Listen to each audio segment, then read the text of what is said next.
আল্লাহর খেলা। আল্লাহ আজকে তাকেই তার চরিত্র ন্যাংটা করে উলঙ্গ করে জমিনের মধ্যে দেখায়া দিল।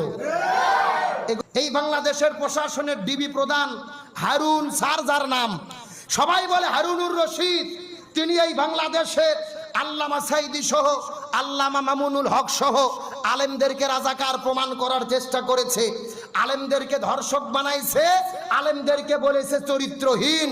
কিন্তু আল্লাহর কি খেলা, যেই হারুন স্যার আলেমদেরকে চরিত্রহীন বলল, আল্লাহর খেলা। আল্লাহ আজকে তাকেই তার চরিত্র ন্যাংটা করে উলঙ্গ করে জমিনের মধ্যে দেখায়া দিল।